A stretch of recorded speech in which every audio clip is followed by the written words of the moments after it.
Because it is our festive temporally scripted, we've got our festive temporally scripted top 5 Christmas blunders. So, Adam, take us away with this week's blunders. Yeah, okay. So top 5 Christmas blunders. Right. Number 1, which I thought was quite a cool one, comes from all the way back in 1955 on Christmas Eve in Colorado Springs. So there was a newspaper ad in Sears, and it invited kids to call Santa. And so I guess the idea was they could call it and there'd be someone on the other end and it would be Santa, apparently. But they misprinted the number. And so instead of them calling the toy department, the calls went to something called CONAD, which sounds like something even more funny. But anyway, which is the Cold War Air Defense Command Center, which later became NORAD. But yeah, so a colonel picked it up, and they heard this child was just asking, "Where's Santa? Where's Santa?" So he just played along with it, and so they started tracking Santa on their radar screens. And you might have heard of it before. It became like a Christmas tradition from then on, and they still do it today. I didn't know that's where it came from, but that's really, really cool. I like that they were tracking it, and at least, you know, with the American military being how they are, they didn't say that they'd shot him out of the air. So we've nuked him. Sorry, kids, no Christmas this year. What's that? Send a nuke? Yeah, okay. Just 1 second. Oh, you didn't say send a nuke. Sorry about that. Yeah. Whatever you do, don't say. Oh no.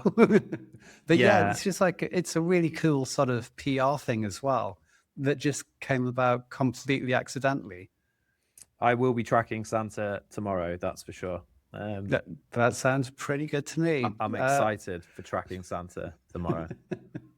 Go on. Okay, well, the next one was in 2011 in Norway. So it was just before Christmas. And basically, Norway ran out of butter, and it was caused by a mix of bad weather.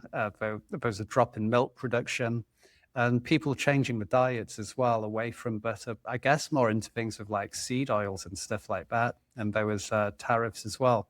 But this meant that like supermarket shelves were empty and no one could get any butter to bake traditional Christmas things. So the places that did sell butter, it became unbelievably expensive. And then you also had black market butter apparently online. Mm-hmm. And people were even caught smuggling butter across the border with Sweden. So it became like you'd literally have like butter dealers and things like that. And you had to pay like a huge amount of money just for, excuse me, got any of that? Got any Lurpak, mate? Yeah, exactly. Perhaps the British should have taken this opportunity to send them some butter so they stopped sending us such a shit Christmas tree every year. Yeah. You know, it could have been an opportunity. I can't believe it's not butter. Yeah, so yeah, send them some margarine. Oh dear, that would be that could cause war for sure. Okay, what's up next? Right.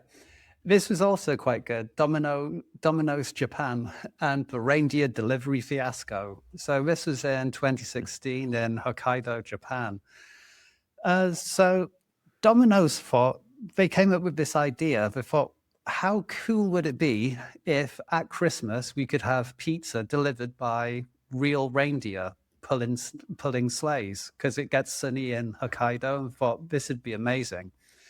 So apparently they tried it, and the training footage shows staff trying to like strap pizza boxes to reindeers, but like the reindeer immediately shake them off and get angry or bolt into fields or get spooked by dogs.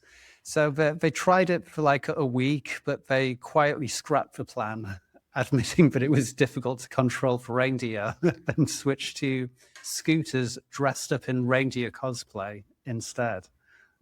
That's the most Japanese story I've ever heard. I mean, wow. How did they think that was going to go? I don't know, but it left people saying things like, well, you can imagine them coming up with this idea in like an office around a table, but it's like, have any of you guys ever seen an animal before or know how animals behave? Do any animals like having pizza boxes strapped to them? Like, kind of, what were you thinking? You'd think there'd be a hygiene issue there as well, wouldn't you? I mean, you eating your pizza and it's like they weren't reindeer pizza. I mean, that would be cool. Oh, but it wouldn't be very nice for reindeer, would it? Smell You better deliver this pizza, otherwise you're next. Otherwise, you'll be one. You're next. This is what happened to the last one who wouldn't let us strap a pizza box to it.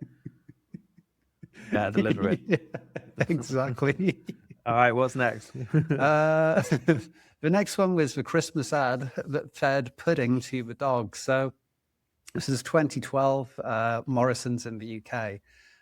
So they did an ad, and there's like a stressed mum dealing with all the festive chaos. But in one scene, there's like the boy just slips a little bit of Christmas pudding to the dog and the table. But this caused like a load of vets and animal charities to call the UK advertising regulators because if you feed raisins and sultanas to dogs, it can potentially be toxic. And so they were saying that the ad would kind of promote this and it could be really unhealthy, which, yeah, maybe. Now, I think you know how I feel about dogs, so I'm not going to alienate our audience any further by giving my commentary on this particular thing. Yeah, and so you always have like at least 12 Christmas puddings outside of your house all the way through the year just for passing dogs. And a pocket full of sultanas. Yeah. Well, I don't, but I will now. Oh, geez, good. And what's last up before we wrap up for Christmas? The last one is my favorite. And this happened for quite a while between like the late 90s and I guess early 2000s. And it was mainly to do with like video rental shops and TV broadcasts. So in 1998, there was a film released called Jack Frost, where it's a heartwarming family film where Michael Keaton dies, but comes back as a snowman and learns how to be a better dad, which is quite nice. That's a really nice idea for a movie. However, a year earlier, in 1997, an ultra-cheap Christmas horror had been made about a serial killer who becomes a murderous snowman and goes on a killing spree. This was also called Jack Frost. So there was a lot of confusion about this, and you can imagine, especially in the days of like Blockbuster Video and things like that, it's like, oh, it's Christmas time. What should I go? Oh, I'll order Jack Frost, please.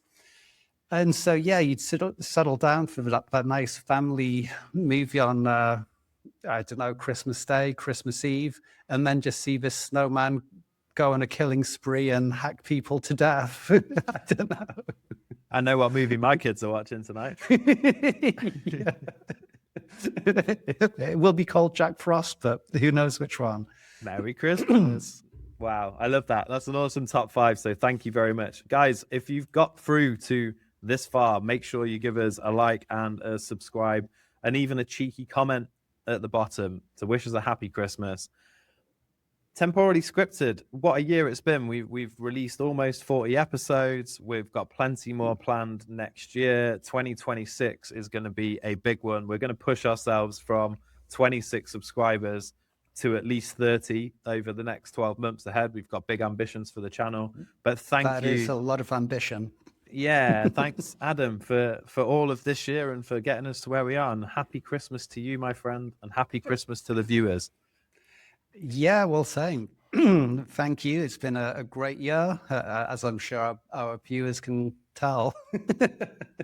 And yeah, we'll look forward to the next one. So Merry Christmas and Merry Christmas to everybody at home. See you next time.